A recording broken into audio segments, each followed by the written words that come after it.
Salam Rahayu. Melalui video ini saya ingin sharing kepada Anda semua tentang bagaimana cara menjaga vibrasi kita agar tetap berada pada vibrasi yang tinggi. Ya, apakah perlu kita menjaga vibrasi? Perlu. Ya. Jadi begini. Sebenarnya ini sudah banyak yang tahu, ya. Sebaik apapun kita berada pada jalan kebenaran, ya, seperfect apapun kita berusaha melakukan yang terbaik, itu akan selalu ada orang-orang yang tidak mendukung kita, bahkan sama sekali tidak setuju dengan apa yang kita ucapkan atau tidak sepemikiran dengan kita, ya, yang mana itu berupa mungkin hujatan, bulian, ya, cacian melalui komentar-komentar, termasuk di komentar-komentar di akun saya di sini, ya, ada beberapa akhir-akhir ini banyak komentar yang kurang baik, ya. Bahkan saya live pun ada beberapa yang tiba-tiba datang menyebarkan energi negatif, ya.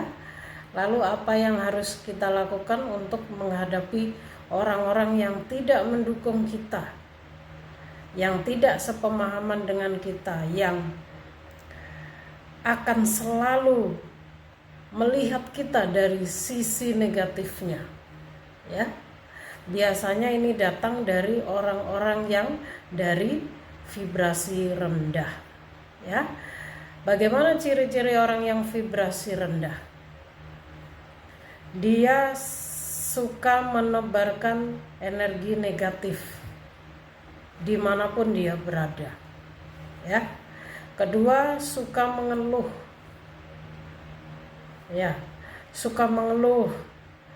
Otomatis jika kita tidak bisa menjaga vibrasi kita, kita akan ke distract oleh energinya, ya, yang selalu mengeluh. Ketiga, kurang bersyukur. Orang yang tidak bersyukur, ya, selalu mengeluh, selalu mengejudge, ya, tidak pernah bersyukur apapun yang kita dapatkan. Ya. Orang yang selanjutnya, orang yang tidak bisa berdamai dengan dirinya sendiri, ya, selalu merasa kurang, selalu menyalahkan takdir, menyalahkan ini, menyalahkan itu, dan sebagainya. Orang-orang ini akan selalu mencari celah dan kesalahan kita, kekurangan kita, ya. Ini adalah ciri-ciri orang yang bervibrasi rendah. Jadi hindari orang-orang yang bervibrasi rendah, ya, untuk menjaga vibrasi kita agar selalu berada di vibrasi yang tinggi, vibrasi yang positif. Jadi bagaimana caranya kita agar selalu berada di vibrasi yang tinggi? Yang pertama, positive thinking, ya. Kita harus, mindset kita harus selalu positif. Yang kedua, bersyukur, ya. Yang ketiga, berdamai dengan diri sendiri, ya. Jadi dengan rasa syukur, dengan positive thinking, ya, dengan berdamai dengan diri sendiri, ya. Yang selanjutnya, fokus pada tujuan hidup Anda, ya. Fokus pada misi jiwa Anda. Jadi fokus untuk membenahi hidup kita sendiri, ya. Jangan terlalu ngurusin hidup orang lain, ya. Jadi itulah ada beberapa. Lalu bagaimana kalau ada orang-orang yang menghina, mencaci kita, ya, memfitnah? Apakah kita tidak perlu menjelaskan? Ya. Kalau in case memang dalam lingkungan Anda secara nyata difitnah, menimbulkan masalah, Anda boleh menjelaskan, ya. Anda boleh menjelaskan dengan baik, tetap dengan sopan santun dan kata-kata yang baik. Karena Sopan santun dan kata-kata yang baik inilah yang akan menebarkan aura dalam diri Anda, ya, untuk mempengaruhi energi-energi di sekeliling Anda yang tadinya negatif berubah menjadi positif, ya. Jadi tetap tunjukkan kualitas diri Anda, ya, jelaskan. Tapi tidak perlu bermasalah atau berargumen dengan mereka. Ya, jadi selesaikan dengan baik. Saya membaca salah satu komentar, apa kalau kita difitnah kita ini akan diam saja? Diam di sini bagaimana? Ya, kalau Anda memang difitnah secara nyata, ya, Anda boleh menjelaskan, tapi dengan cara yang baik, ya. Jadi ketika Anda dihujat, dicaci, dibully, biarkan saja, ya. Hindari orang-orang yang suka menebarkan energi negatif, karena itu akan mengganggu mental Anda, ya. Tetap fokus pada tujuan hidup Anda, ya. Sakit hati, Kak, apakah tidak perlu dibalas? Tidak usah. Kita tidak perlu membalas.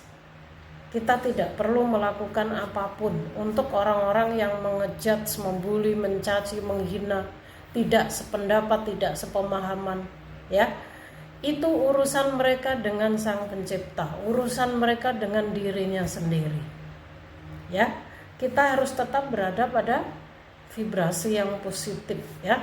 Jaga hati kita, jaga diri kita, ya. Jangan sampai kita terbawa oleh energi negatifnya. Itulah cara kita untuk menjaga agar kita selalu berada pada vibrasi yang tinggi, ya. Jadi di era saat ini, era digital yang sudah serba canggih, ya. Apalagi ini mau mendekati pemilu, ya. Sudah saya katakan sebelumnya pada prediksi saya tentang 2024 bahwa akan ada, ya, perbedaan, ya, kemelekatan tentang agama, kemelekatan tentang pendapat, mungkin pilihan, ya, argumen di sosial media karena perbedaan pendapat dan sebagainya, ya. Dan ini sudah mulai terjadi, bahkan ini terjadi pada diri saya sendiri, ya. Tapi saya tidak perlu memperdulikan hal tersebut. Yang terpenting kita tidak masuk ke dalam masalah mereka, ya. Karena akan selalu ada orang-orang yang tidak sepemahaman, yang tidak sependapat, ya, yang tidak setuju dengan pemikiran kita, ya. Dan itu sah-sah saja. Itu karena memang setiap individu ini memiliki pemikiran dan prinsip yang tidak sama, ya. Kembali lagi perbedaan vibrasi. Anda mau menjelaskan dari A sampai Z, ya, sampai leher kita kering. Kalau Anda berhadapan dengan orang yang berbeda vibrasi, tidak akan ada hasilnya. Yang ada juga membuang energi, berdebat, argumen yang sia-sia, ya. Jadi biarkan saja. Itu wewenang semesta yang akan menyadarkan mereka. Tetap fokus pada tujuan life purpose Anda, ya. Fokus untuk pengembangan hidup Anda, ya. Mungkin hanya ini sedikit yang bisa saya sampaikan. Sebenarnya ada banyak pertanyaan saya belum sempat menjawab, ya. Karena saya sendiri sedang butuh deep healing. Saya sedang butuh ketenangan, ya. Mungkin akan saya jawab lain kali. Salam rahayu dari saya.